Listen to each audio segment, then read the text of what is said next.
Good morning, Joe. Hey Lenny, how are you? I'm doing great, man. Welcome to the morning show. Hey, everybody, we need to thank Elka Suspension for always supporting. I can't even talk this morning. Sorry about that. For supporting us and the ATV Talk family for bringing you all the shows that we do. We have a audio show on Tuesdays, a live Instagram on Wednesdays, and the morning show today on Sunday mornings. And Elka is there for all of them. So thank you very much to Elka Suspension and their team of engineers and shock builders and shipping crew and everybody at Elka. Thank you so much for all your support. Antelope Slot Canyons. If you're on vacation in Arizona, this is the place you need to go because Antelope Slot Canyons has the tour for you so that you can see the canyons in a way that you never could with film or video. Go walk the canyons and you'll really enjoy. It'll turn your amateur photography into professional photography. I guarantee it. The Blunt family and Craig Christie, hey, thank you guys so much for your support, helping ATV Talk get to the places it needs to. We really appreciate all the support from them as well. So thank you to those guys also.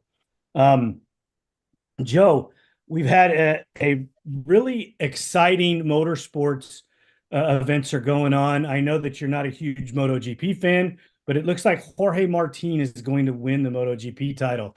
He's also been cut from the factory Ducati team at the same time, which is just unheard of. Um, they're a huge organization. They make really great motorcycles, and this guy is going to win the title and not be on the factory Ducati machine next year. Can Well, you believe it? road racing's not my thing, but which is he on a privateer Ducati now, or is he racing a Uh, different brand bike? he's on the gosh, I can't even remember the name of the team that he's on, but it's a satellite factory program where he's on the 2024 machine, where Mark Marquez is on a non-factory backed setup on the 23 machine that's slower than the 24, and they chose to sign Marquez over Martin. And But still Marquez, Ducati. But still Ducati. well, Martin's going to Aprilia next year. Ah, but Taking number one plate to Aprilia. buying that So title. Well, taking the title, I would say buying it, but yeah, it's going to go with him. So yeah, it's kind of crazy. I just can't. I just, as much as a fan of Marquez as that I am, and I know this isn't ATV related, but wow, I can't believe Ducati would actually, just let that number one plate drive away like that. I mean, maybe they thought Bagnaia was going to win the title, but Bagnaia has just made mistake after mistake after mistake. Marquez is overriding the 23 machine, trying to make up points and compete with the 24 machine, but it's just not happening. He's went down in the last two races, so it's dropped him. He's 1 point still in third. Factory Ducati rider in fourth, 1 point behind him. So it's kind of a strange dealings that are going on there in MotoGP. But if you're a MotoGP fan, you know, uh, keep watching. It looks like Jorge Martin is going to do it. And in F1, there's turning out to be quite the title hunt going on there between Landon Norris and Max Verstappen. Verstappen's also the guy they say that's won two titles in a row. That's also cheated to get there, but that's neither here nor there. You didn't hear that from me. It's just the facts are the facts. But um, so I'm hoping that Landon Norris can take those Williams cars and get up front and take that title away from him. But some crazy stuff going on. yeah, You brought up. how about those dirt bike racers racing GNCC on four wheelers a couple I weekends was ago? just I was just going to ask you about that. You have Villapoto and Damon Bradshaw coming out and racing ATVs. What a slap in the face to the other manufacturers. These guys come out and ride Yamahas.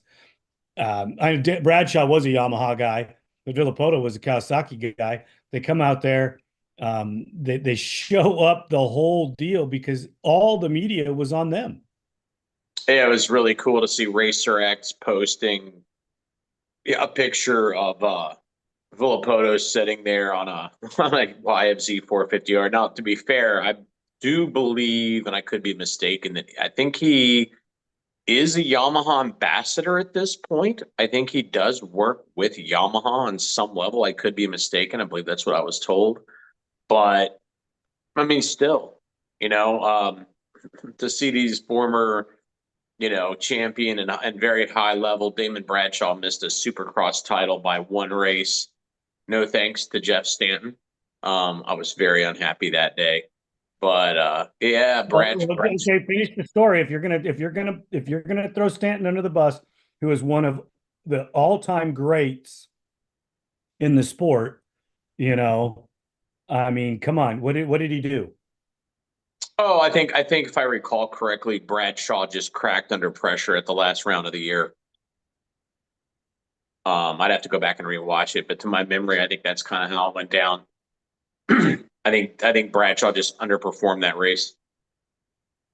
Wow, that's horrible for him. But Honda was so strong at that point, and Stanton was one of those guys. He was a no frills rider. He just went out there and pounded it out to make it happen. Yeah, he was not smooth like his teammate of that era who rivaled him, Jean-Michel Bale, who was a much smoother, you know, uh, for lack of a better term, it was a more God-gifted rider, smoother, precise, where Stanton just yeah, he just pounded that thing. You know what? Where do you get your information from the GNCCs? MX Beans is asking in the chat, where do you get your information? I get most of mine off the social media. I know they have a TV deal that I don't follow. I mean, they're on, I believe on GNCCRacing.com. There's always race reports on there. And they send out press releases to us, but when the race happens on a Saturday and you get us a press release on Tuesday, you know, what's the point? So GNCCRacing.com is a great place. We saw that Villapoto and Bradshaw were riding the YFZ 450R from a Dirt Wheels post shared from Racer X. So I believe it was Racer X who posted it, and that's how I originally heard about it. If you want to follow it live on race days for GNCC on GNCCRacing.com, you can watch a live feed of the races as they happen, and it's pretty cool. I don't, it stinks that it doesn't get as many eyes on it as TV, but it's live. So that's awesome if you're an enthusiast that wants to follow it. Sometimes it's just fun to hang out in the garage and half watch, half listen to the race stream. So that's an option in case you aren't aware of it. Right. Ian from Square One Speed Channel said Racer TV broadcasts it on their YouTube. Okay. Look at all this free advertisement we're giving all these guys. Um, but that's neither here nor there. They're doing some great stuff over there at Racer X and Racer TV, and they should get some accolades from the industry. They're supporting us and bringing the show out there.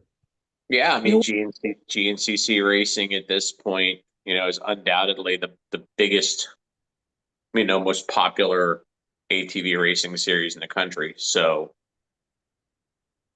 12,000 live viewers on Ironman. that's good. That's solid. I mean, Yeah, for a sports podcast, like I subscribe to Flow TV on YouTube, and Flow TV is a lot of. I mean, I just saw him doing I think some drag racing the other day, but it's primarily dirt track, like sprint car, dirt mods, World of Outlaw. They're always streaming live on Flow TV, and I don't see numbers like that on really any of their shows I've ever seen live. So that's very impressive. Cody Collier told me they had something like 72,000 plus people at that race. Oh, geez. I can only imagine how packed it was. That's almost unbelievable. That's like an NFL stadium. So what they do is 2 weeks before, people are lining up their RVs to get in so that they get a decent spot. I haven't been to Ironman. I went to the Hoosier and this year when we raced our Raptor, and yeah, Evan was telling me, my rider, that Ironman is just a whole nother level. The scale of the number of people that show up to watch and even race is way bigger. Same venue, way bigger. So if you want to try your hand at Ironman, because it's the big year-end bash, then the Hoosiers probably want to go practice at. That's just an incredible that they get that many people. I'm so excited, and it's an ATV motorcycle thing. So those people are coming to watch the ATVs on Saturday, and then they're staying to watch the motorcycles on Sunday, and that's awesome for our sport. That's the way to do it, and for everybody to support it is even better. You're not getting that much coverage for the motocross guys. The guys out west that are racing, they're not getting that much coverage. And speaking of that, let's just stop that for a second and congratulate some people. Travis Damon on the West Coast, the Works title holder, he won the title in Works. You have Bryson Neal won his third GNCC title, and we all know that Joel Hetrick won his title and Team USA won. So congratulations to those guys. The ladies across the title hunts were Tori Matisic in Works and Jessica Ilioff in WXC, and obviously Osborne in motocross won her title and dominated with a second undefeated season. I believe, if I'm not mistaken, Matisic went undefeated this year and probably did the same thing. She might have lost one last year. I could have the seasons mixed up, but Tori out there on the West Coast is killing it. She's dominating the women's classes. So we get that out of the way. Congratulations to those championship holders, and we'll see awesome 2025 coming with some new series and some new racers, and go from there.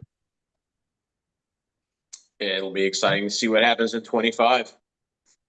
Yeah, I don't hear a lot of crazy, silly stuff going on, and I've asked some riders, what's going on with their support and their sponsors, and most of them are saying it's just, game on as usual. Everybody's just doing the same thing they did last year.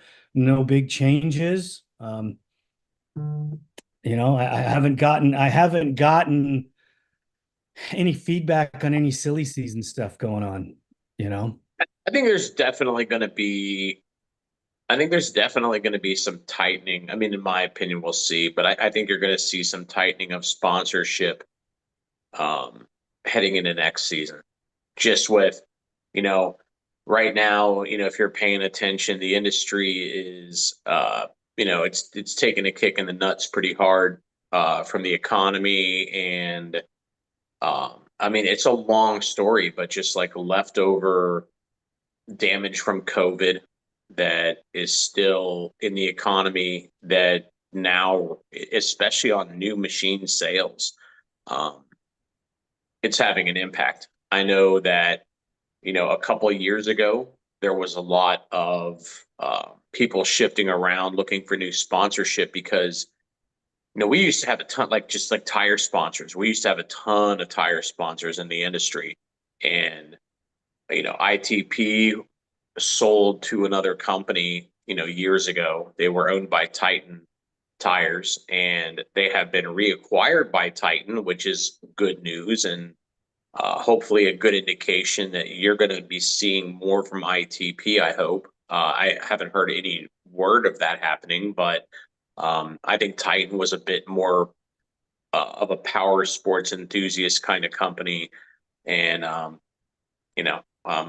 we'll see. And also, if you remember a few years back, Maxxis used to sponsor a ton of people, and then Maxxis pulled back. People started running the CST. I don't even know how much they're supporting now, but everybody was running, especially in the woods, like GBC and Kinda. Kenda came back and started making a lot of noise a few years ago, sponsoring people. And,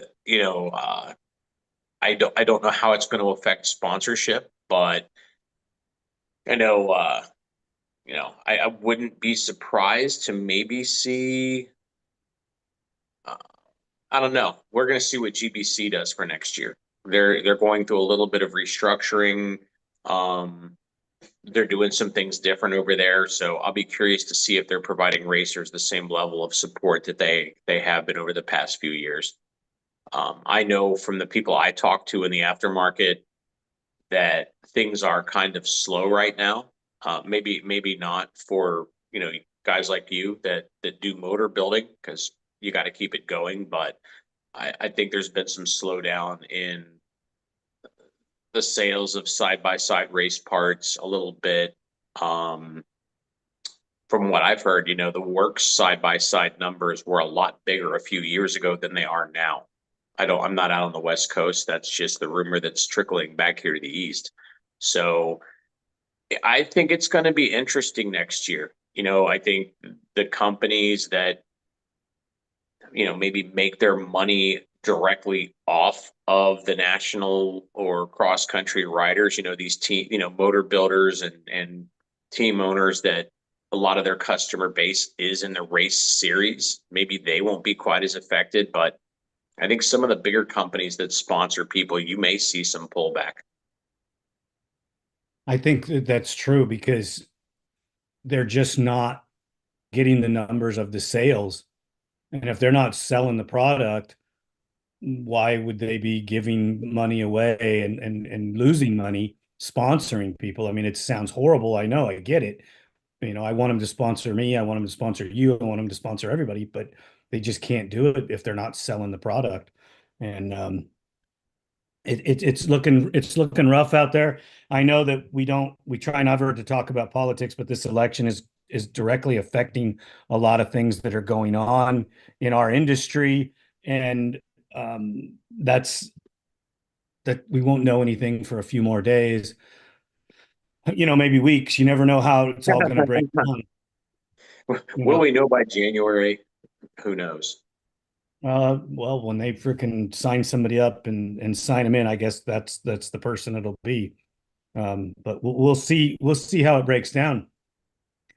I think Yeah. that you're still going to see some really competitive racing, though, because racers don't stop racing. You're just they're going to find a way. They'll find somebody to do it. Energy drink sales don't go down in this time of year. I wish that they would. I mean, as bad as it sounds, alcohol always sells. So if we had got alcohol sponsors, but sometimes they don't like those to be put on race cars or motorsports because it's horrible to see. Hey, yeah, I could make jokes, but I'll kind of reframe about side by side drivers and Bush beer sponsorships going hand in hand. But because I play in that space too. But I was funny. I was looking at just flipping through Facebook yesterday, and I saw a picture of because we were talking about Stanton Honda, Brad Stanton and Honda and Bradshaw back in the day, and Jean-Michel Bale, and here was a picture of JMB's bike from like '92. I think it had to be '90.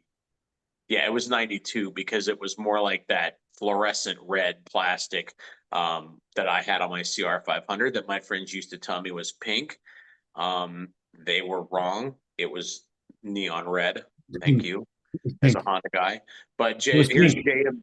What's that? It was pink.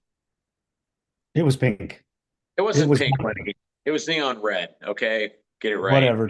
That was pink. It was a CR 500. I don't care if it was pink. It was still a CR 500. But here's a picture of JMB's factory, Honda Supercross bike with the blue and yellow #1 plate and Camel Supercross sticker on the side. It's like, yeah, Camel Supercross. All them guys wanted to just pull off the track after a big old Supercross race and smoke a non-filter. Uh, it was kind of funny to look at back and go like, yeah, I remember when cigarettes sponsored the Supercross series. But The people yeah, that talking was, about you know, whatever it takes. I mean, and now you can't. I don't know how they could regulate that out. You know, I understand smoking might be bad for you, but well, what isn't bad for you nowadays? Let's answer a couple of these questions in the chat. We skipped over MX Beans asking, you know, is GNCC like a hare scrambles? They're similar in my book. I'm not saying they're not, but you're on a tight, you know, 12-mile course, 8-mile course, whatever it is in the woods with some open field stuff, which could be similar to a hare scrambles race, could you be know what kind of I got a question because that's something I was always curious about from even back in the 90s. I could sit there watching Moto World on, ESPN or TNN, the Nashville network, depending upon the era. And you always see them talking about the National Cross Country Series, which is, GNCC. But then they talked about the Hare Scramble Series because, I remember like Scott Summers, he'd run Hare Scramble, he'd run GNCC. Like, do you know what the difference is between like the Hare Scramble series that we used to see nationally and cross country? Is there a format difference that you know of? still run it. I think it's held in more desert environment. So it's out, it's kind of like an open environment with no trees, you know, and they just have a course out there that's marked off the way I see it, you know, because the hare scrambles that are ran on the West Coast are in a desert environment, and it's more of a controlled race course in the desert. Okay. Um, Works racing is kind of like GNCC stuff. It's not as tight and technical. There's no trees generally, just rocks and, you know, mostly motocross desert stuff. Um, they're similar, just not, you know, when you take the trees out of it, you speed it up a little because the threat to hit a tree is not as bad. You know, I got to talk to Max Lindquist. Um, and if anybody got to watch the live Instagram show on Wednesday night, Max went and told us about his experience riding GNCC. And he said he ended up on his lid 4 times. He still finished the race. The bike held up, but he had just the utmost respect for those guys. As fast as they go through the trees, he couldn't believe that, you know, he ended up in the water upside down one time, and just unbelievably how fast they go for as technical as it is. And his machine was pretty Do you have any other questions you wanted to get to? wide. Okay, MX Beans again. It's crazy. GNCC Racing gets 12,000 viewers. Does that mean that there could be a sport quad on the horizon? No. No. No, Um, you know what? But GNCC is interesting because it is interesting. Right now in motocross, you've got one bike, and you've got hybrids if they have if you're in a non-production class. But GNCC, what's cool about it is if you go to one, you see all kinds of stuff getting raced. When I went to Hoosier, the guy that won like I don't remember if it was a 4x4 plus 30 or plus 40 class or a B class, whatever. But I saw him at the, tech inspection when we drove through, and guy comes through on an old Honda Rencon 680, and he cut the fenders and had graphics done on it to make it look like an old 88 250R. And saw him after the race, and he won. It's like, yeah, the guy on the coolest looking quad won because this big 4x4 made it look like a 250R. Um, but they race everything. There's kids on Raptors, kids on hybrids. You, there was you'll see people on almost bone stock 400 EXs. GNCC is awesome because no matter what you got, you can pretty much find a class that you can go out and have a good time and beat some people. You may or may not win, but you just try a little bit. You probably won't get last. no, you won't. I'm hoping to make a trip out there. And Cody Collier told me in our race report that if I come out there, he'll get me a machine that I can ride in the 4x4 class. of my choice, and I freaking think that I'm going to do everything in my power to take him up on that. I just I had so much fun when we were in British Columbia riding that Can-Am. I just can't wait to go do it again. I mean, they're actually really, really fun machines. So if you haven't ridden one of the modern day sport 4x4s, you got to go out and try it out. These things are just a blast to ride. So I need to see a 250R themed Rincon. uh, okay. I don't know where that came from, but all right. Oh, Um, talking about the that guy that I saw at the GNCC that was racing a Rincon that was trim plastic and 250R style graphics and seat cover. It was like I believe he had a red 4 tracks cover, and he had like the white, going down the side on the front because it had red fenders, and instead of saying 250R, it was like 680 or something like that. You remember how the 88 250R looked, all red plastic, red seat. This thing looked, it was very similar. It was cool. I miss those days. The industry was much more simple when we were back to the 250R days. But there again, it was locked into a one dimension, one machine. The LTR was never a great competitor. Kawasaki never had a great competitive machine for the 250R. So we'll see.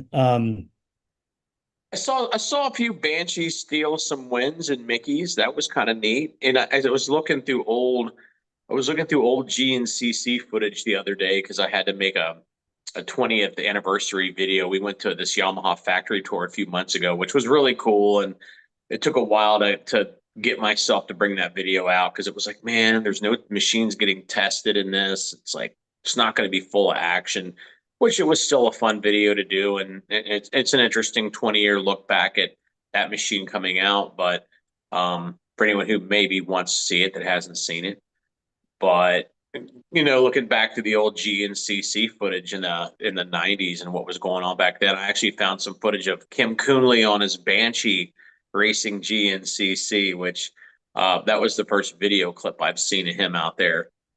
So that was neat to see somebody in that pro class at the time that wasn't on a 250R. Kim Coonley was probably working 30% harder than everybody else. But kudos. I wonder what he would have done if he would have raced a 250R. Probably went faster. I don't know because that guy was great. Hey, what's the rumors on that 850 Sport 4x4 from Yamaha? You heard any more about that? Oh no, and Yamaha's not going to talk. They're not going to talk, and we don't pressure them too much because if you could, number one, they'd never tell us, and number two, if you ever got them to crack and tell you something in privately, if you ever let it out of the bag, you'd be out of the industry. So, but to be completely upfront and honest, I wouldn't take it to this level if it weren't true. They're not saying shit. So they definitely are building it. Not that doesn't mean they're going to produce it, but I'm sure that my buddy Pat at Yamaha, who does product testing, who's said nothing, I have a feeling he's probably been writing these things. Whether or not they build them, we can only hope, because it would be astounding to see a ground up, purpose built sport 4x4. I'd also like to see them do something with the Grizzly. Hopefully they do that big 850 or 1000 twin that we're seeing these CAD drawings of, or patent drawings. But even the Grizzly 700, the guys over at Dirt Tracks TV, they did one a few years ago, but they just did. I haven't watched the full video of it. I don't even know if it's out, but I should check it out. They have a new Grizzly 700 build, similar, like I said, similar to the one they did a few years ago. It's got Elkas, it's got skid plates, it's got wheels and tires. I don't know what all else they've done to it.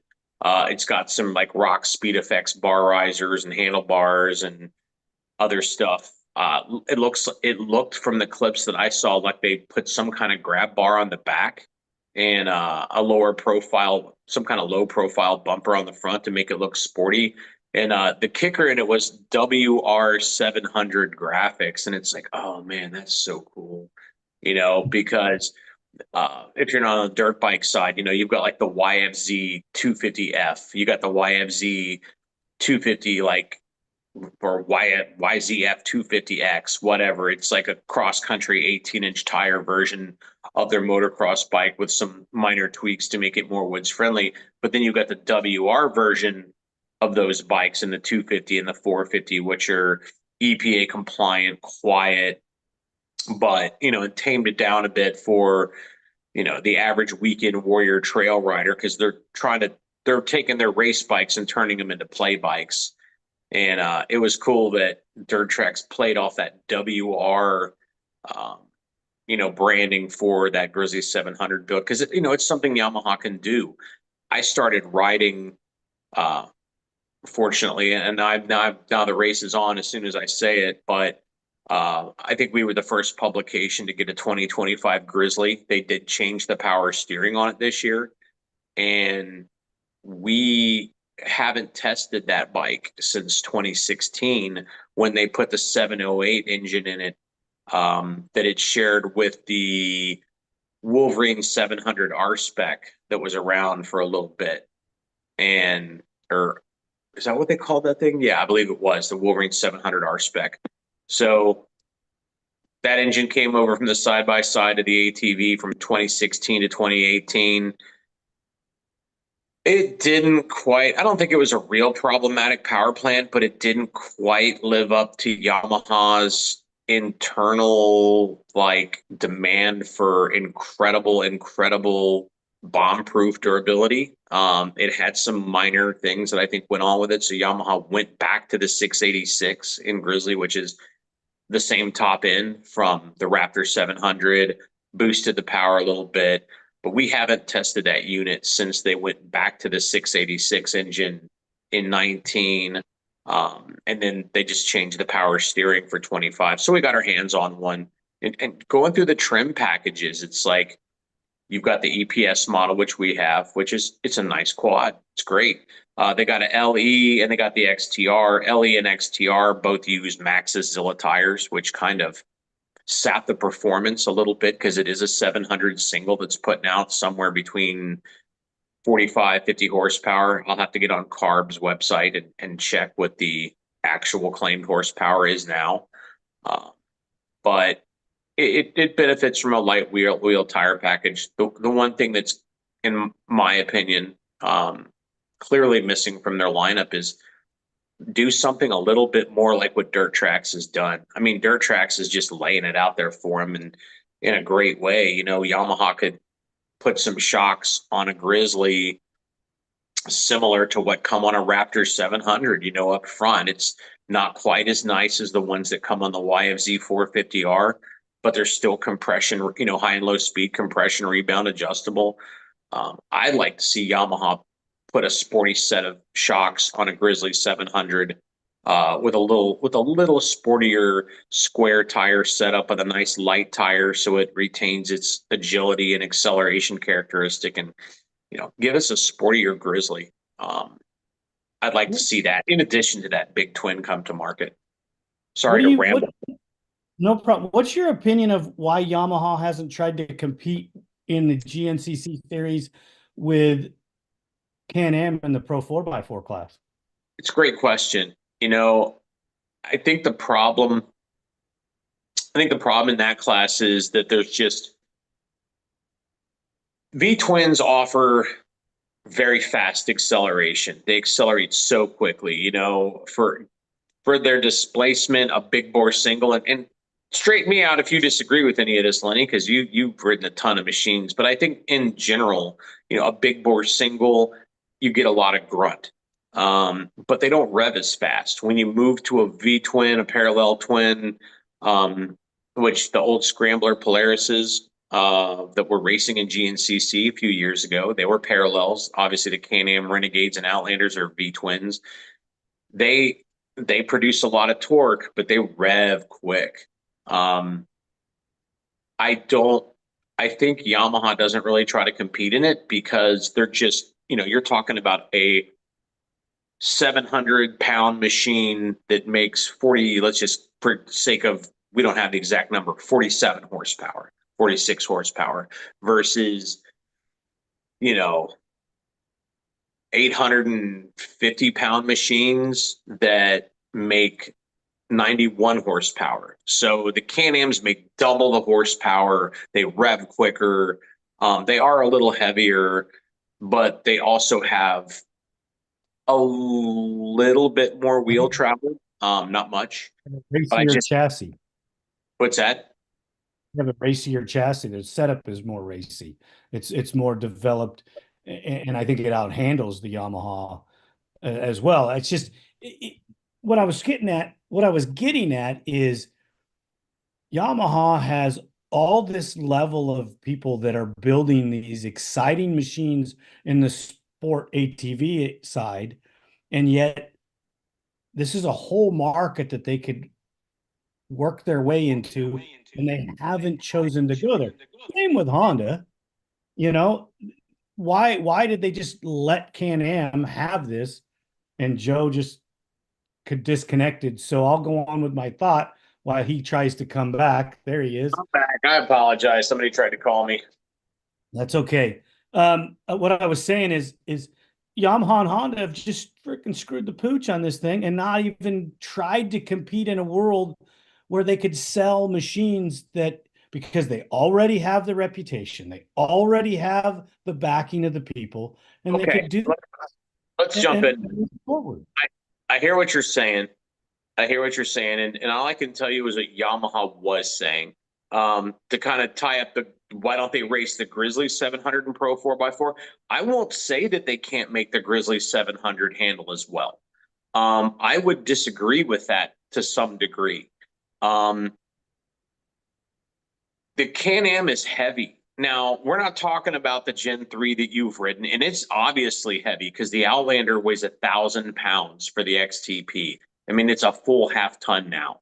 So the Yamaha Grizzly 700, now I haven't ridden that unit. I got one at the dealer. We're going to shoot it out against the Gen 2. But the Grizzly 700 versus a Can-Am, let's just talk the Gen 2 that I've ridden, that everybody's going to still be racing as a Renegade next year unless some of them switch to Outlander, versus a Grizzly 700.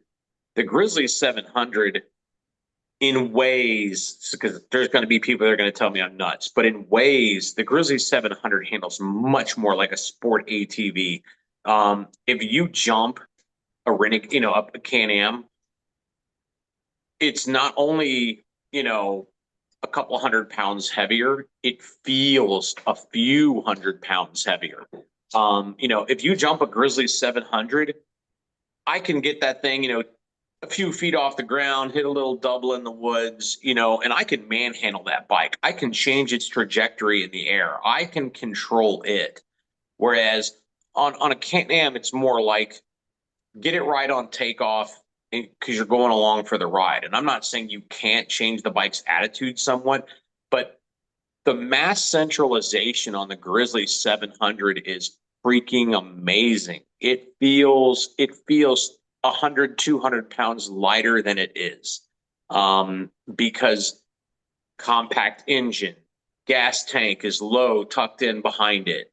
It's just very light feeling machine. And honestly, why people all are about, oh, you got to have 1,000 cc's to have fun. No, I have fun on the Grizzly 700 because it's light, it's agile, it's nimble, but yet, and because it's compact, I can wheelie it across a ditch, no problem, but controllably. But Yamaha just can't compete in the horsepower department in that class. That being said, one of the guys from B&R Motorsports this year did podium. Things worked in his favor with other people having some DNFs, but you can't take it away. B&R Motorsports podium in the 4x4 Pro class with an Outlander 700 single cylinder this year. I don't think you're going to win a championship on a big bore single in the Pro class, which is what everybody wants to do, is win a title. That doesn't mean they can't still go fast. I wish GNCC Not that they care what I think, but just as one guy who's an enthusiast of racing who likes to, watch it. I wish they would do like a 4x4 single pro class, because if you did a 4x4 single pro class, they tried something before called 4x4 lights. And 4x4 lights was just set a displacement limit. So what did everybody race? Renegade 570s, Renegade 500s, because still a V twin, a little bit more horsepower, but it revved way faster because it was a V twin. So those were the bikes that won. I'd like to see them do a 4x4 single class, because if they did a pro single cylinder class as like a stepping stone class before the pro class, Grizzly could race it, King Quad 750, CF Moto 600, Sportsman 570s, Honda Rubicon, which used to be the Recon. You'd have 5 or 6 brands that could compete in that class. Can-Am doesn't sponsor anybody at GNCC anymore, I don't think, that I know of. They didn't sponsor Cody Collier, and he was the 2-time national champ.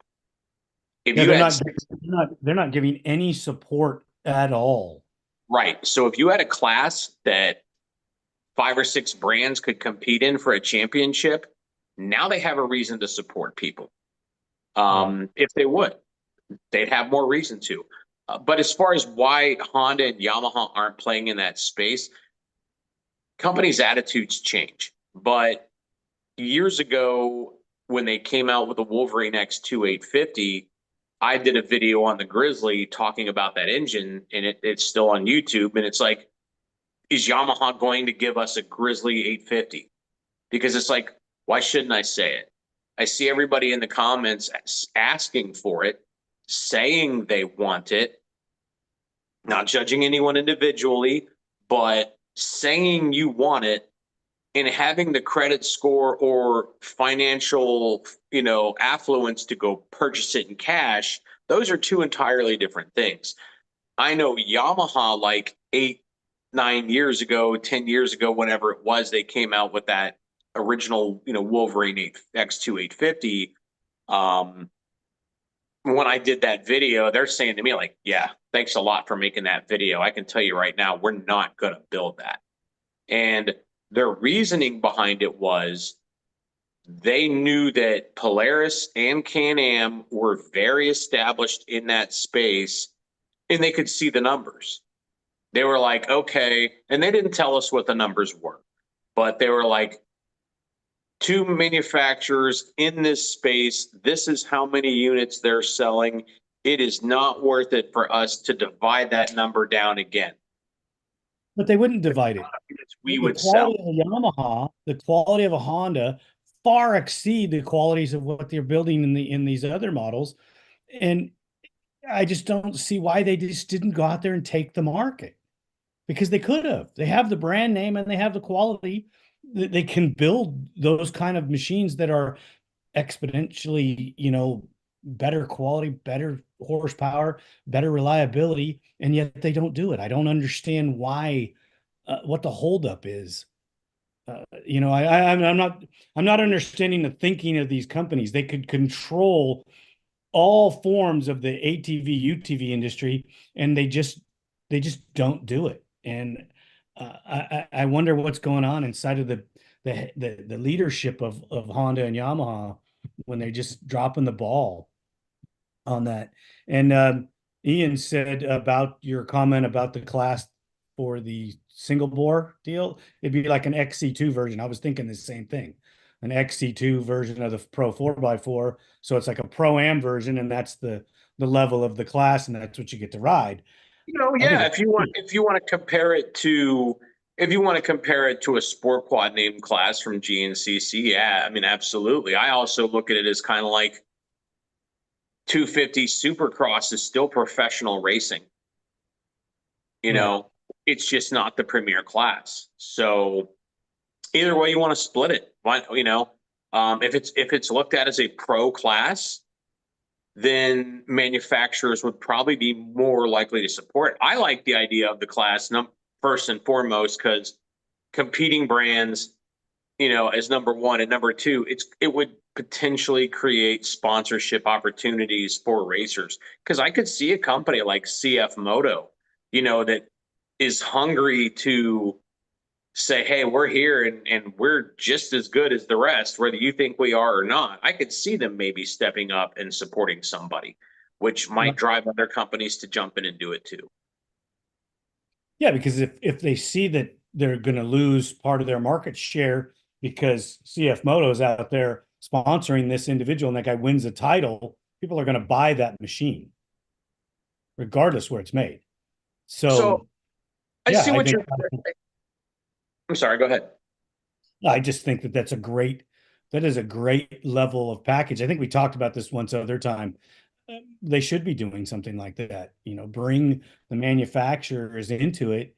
And it's almost like strong arming them into sponsoring because you're creating that class that forces all of these different machines to be able to be ran there. So you're bringing all the manufacturers in. You're actually helping the market because Sure. you're diversifying it and everybody's riding different colors, and then you're taking your um deal to the next level, which is great.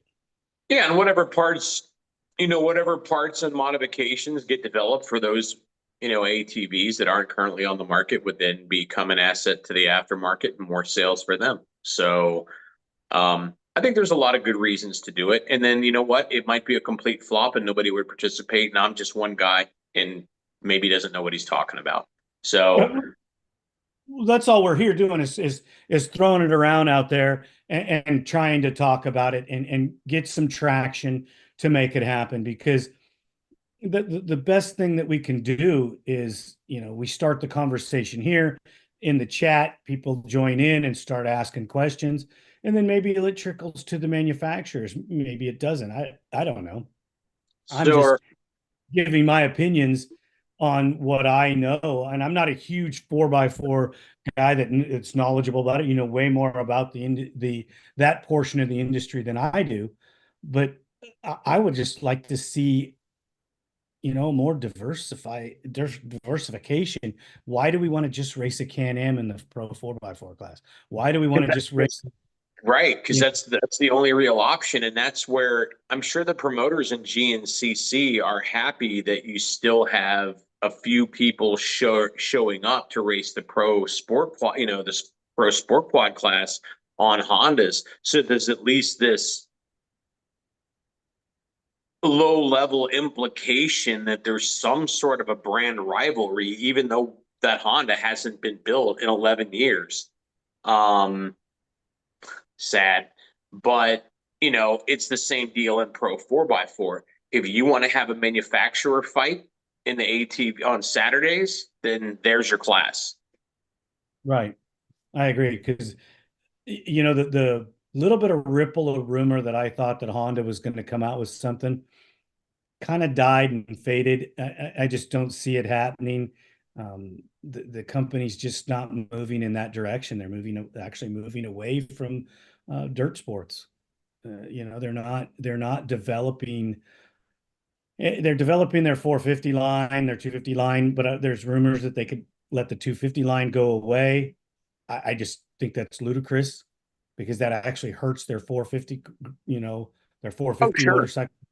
Oh, yeah. I mean, because then you're just like where we are.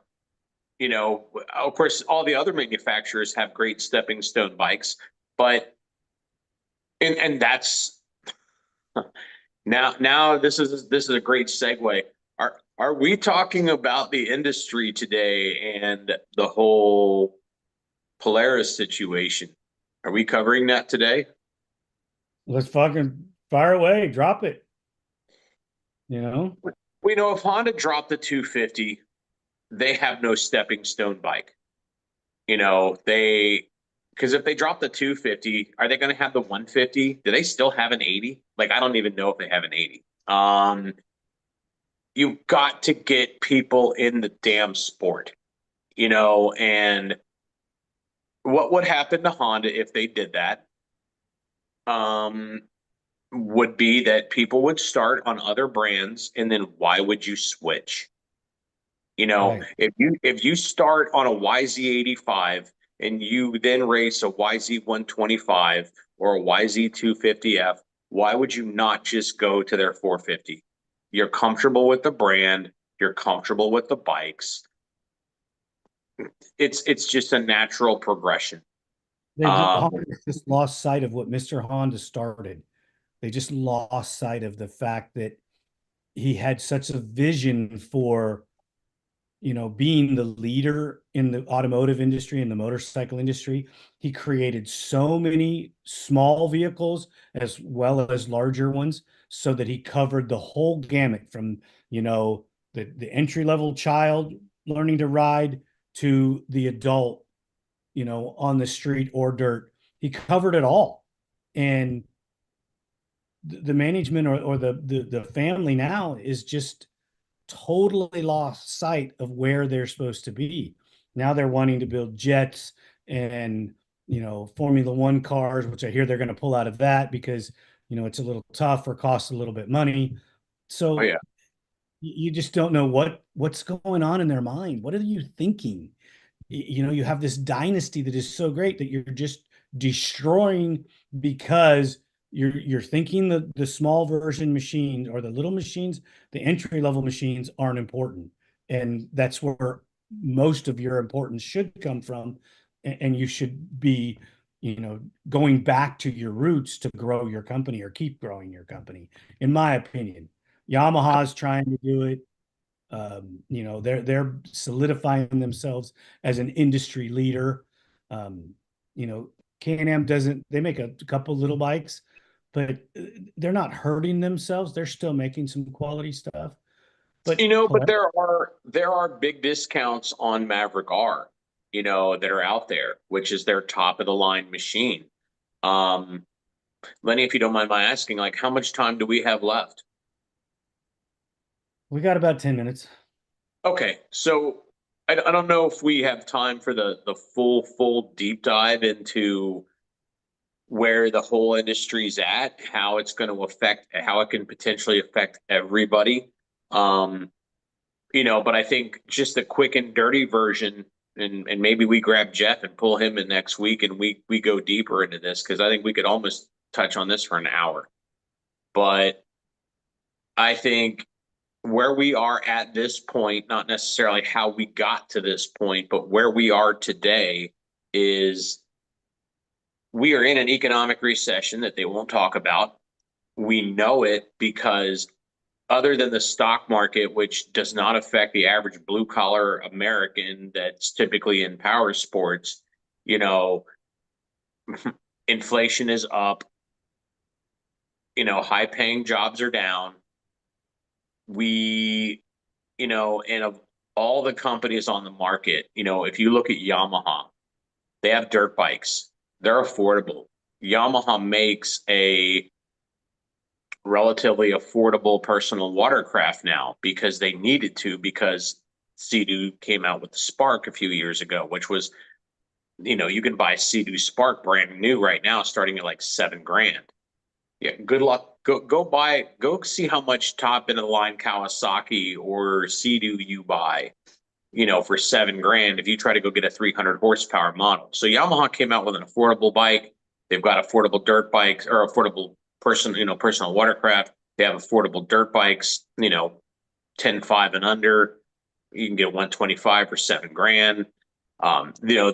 Their newest off-road side-by-side offerings like the Wolverine X2 1000 they just came out with last year.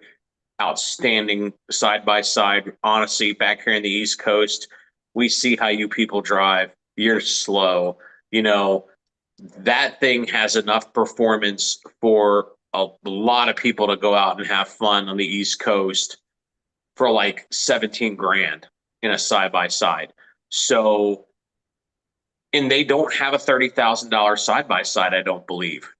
So their median side by side price at Yamaha is probably like 20, 21.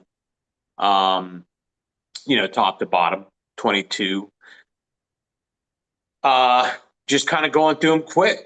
Can-Am, They came out with Maverick R last year, and they're probably taking it in the nuts a little bit for that because that's very expensive and things have slowed down. But they also came out with a new Outlander 500 and 700, the most expensive vehicle in that Outlander 700 lineup as far as for trail use and utility, not the mud version, which isn't that much more expensive. But the Outlander 700 XT, it's a great machine, 10,299. Yamaha, they lowered the Grizzlies price this year back down into the tens from the 11s. They dropped it $1,000. So Can-Am has affordable stuff. They got Riker. Rikers start out affordably. They have a whole new demographic of people who want them. My wife is dying for a Riker. She would never want a crotch rocket. She's never begged for an ATV. She really wants a Riker. So they're bringing in more people. They start out affordably. They have a person, so for the street, for the water, for the dirt, they have affordable models. A Kawasaki. I want to interrupt you for a second because what I want you to what I want to elaborate on is the conversation that we had yesterday, where I think that the industry is going to be more highly impacted by what Polaris is going to do. Well, sure. And so about I mean, they're gonna kneecap everyone, including themselves, and I think almost to the point where they could almost destroy their own business. they're not going anywhere. I'm sure there's been a lot of talk. I would doubt it. I don't see Polaris going away, like going from first to non-existent. I don't see that happening. I think you could possibly see some restructuring. They've already been doing layoffs.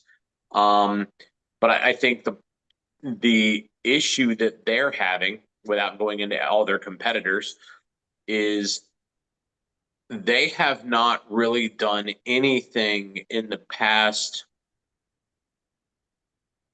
8 years, 10 years. I'm just looking back. I'm trying to remember, like, when's the last time Polaris came out with a great price point focused vehicle? And I don't mean price point like $20,000 side by side. The median price of a Polaris side by side at this point, according to my fourth grade math, looking at desirable to unachievable as far as what people can afford to buy, desirability starts at $20,000 with a Razor XP 1000 and goes up to unobtainium for the average person at $46,999 for their top of the line Pro R Factory Race Edition that just came out like a day or two ago. So their median price is like $20,000 to $45,000. So what's that make? Like 32.5. That's the median price for a side by side, and those things are purchased, especially in the sports segment, because again, we see how you drive. These people aren't buying these cars because they need them. They need them to get around the trail. They're buying these high dollar cars because they want to be that guy who shows up with that car and all the drip that they can't afford. And for the people who can actually use it, like, my buddy Alan Knowles, but he can go spank guys in Pro Rs in a stock Honda Talent. So even he doesn't need it. So bottom line is Polaris is very top heavy in the side-by-side lineup. And then if you look at the ATV lineup, and I don't want to make everything in the industry's answer like, you need a sport quad, you need a sport quad. Like, that's our own greedy thing. But there's definitely a need for more affordable machines. I look at Polaris's ATV lineup and what they've done over the past 10 years and just looking back, and it's like, well, let's look back over the past 5 years. Let's do that. They came out with a Scrambler S, which is now like a $17,000 machine, maybe upwards. Sportsman S, Scrambler S in that $16,000, $17,000 price range. That's so close to the entry level price point for a sports side by side. And then I look at the rest of their ATV lineup, and it's like, what have they done? Well, somebody got the idea at Polaris, like, we should put Ride Command, our GPS infotainment system, ride tracking, trail mapping app, tablet device that we put in our razors. We should put them on our ATVs. And I want to think that somebody in the engineering department said, we should probably put them on that flat part between your legs behind the handlebars where it's a little bit more protected, since that's not where you fill it, to fill the gas for the machine. And then somebody in the beam counting department, I'm going to blame them. They're like, no, put it on top of the handlebars. So if you tip over, instead of just bending some bars or bending a stem, you can destroy a $2,000 tablet and make one rollover on an ATV. Like, Lenny, when you were at the Outlander 1000 intro, there is a rumor that you rolled over an Outlander and just making a mistake at a photo op. Had that been you've been a set of handlebars, didn't even bend a stem, kudos to Can-Am. Had that been a Sportsman 1000 with Ride Command, you would have done over $2,000 in damage to that unit. So There's no proof that happened. Nope, there's no proof. It's just rumored. It may not have happened at all. I may have just made it up to make my point, which I could do just to throw you under the bus. But thanks, buddy. The point is that they haven't added any ATVs to the lineup in the past, as long as I can remember, that makes ATVing more fun at a reasonable price. All they've done is, let's add features and add models that add cost of initial ownership and add cost to repair if you tip it over. So Polaris, as far as what they offer, and they make a lot of cool stuff. They really do. Like, I'm not throwing Polaris under the bus. I'm not throwing shade. But they're top heavy as far as what their machines cost to buy and what they cost to own. Well, the only company I see that's really truly out there innovating for the ATV industry, not the ATV UTV industry, is Yamaha, and they're still missing that Raptor 250 in their lineup, or a Raptor 350 in their lineup to help the progression of the riders coming through the ATV market to get to their 450s. Okay, well, let me push back just a little bit, because while as a sport quad enthusiast, primarily what you said is true. Yeah, we need a Raptor 250 or a Raptor 350, one or the other, or just give us something like that. That'd be great. But no, I have to push back.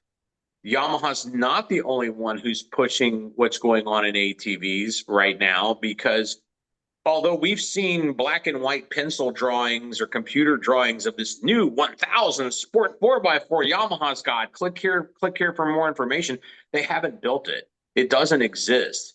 The companies right now that are driving ATV, in my humble opinion, are Can-Am. Number one, Can-Am. And you know it. Rode with their sport utility 4x4s, yes. Right. I mean, I can't, from the what I would call the beginner level 500 up into the 700, then your 850, then your 1000. Yes, they are, but they still don't have those smaller entry level machines that we need to build the youth rider input, to bring them off the couch or from behind the video game out into the trails with us. There's really nobody doing that. And that's the sad part. You look at the motorcycle industry, and I can take my 4-year-old out and put him on a motorcycle, and I can ride. Yeah, which one do you want? I can ride from birth to grave on a motorcycle, and on an ATV, you can't do that. Yeah, I agree. No, that part is very true. And, but back to the Polaris situation, it's like they don't have unless somebody wants to correct me, please feel free. You can change my mind. Polaris hasn't done anything new in the entry level 4x4 space in forever. Since they put the 570 Pro Star engine out of the Ace and, the Razor 50-inch trail model, since they put that in ATV back in like 2016. I think it was 2016, might have been before that. It's been a long time. I don't know what they've done to make an ATV. Obviously, we're talking 4x4 at this point because nothing's sport from anybody but Yamaha. They haven't done anything. They don't have dirt bikes. They don't have personal watercraft with an affordable, machine. I don't think they have any street machines. I know they have Slingshot, but I don't know where they start. I don't think they start as affordably as a Riker does, which is a ride-on machine versus a ride-in machine, which is what Polaris seems to like to push, which costs more money. Polaris doesn't have budget machines. Like, they do have a Sportsman 450. It's cool.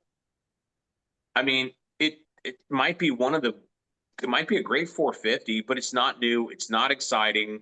It's not new. What they're doing with their marketing and their new machines and their 2024 overstocks, that's also hurting the industry. That's going to get people to be buying a Polaris instead of buying something else, and that's going to hurt your 2022 sales as well. It's going to hurt it's going to hurt them, because let's just look at that entry level model. That is what's the most desirable entry level side by side Polaris makes. The good old Razor XP 1000, tried and true, got way better in 24. We tested it, got way better. 20 grand, put your ego away and let's get back to reality. That car offers more performance in the engine department and the suspension department than 95% of the side-by-side drivers out there need. At least 90%. It's better than 90% people need. It's 20 grand. Put your ego aside. Great starting point, great ending point. It's a great all-around car. Goes through the whoops, flies straight. It's fun. It'll push you back in your seat.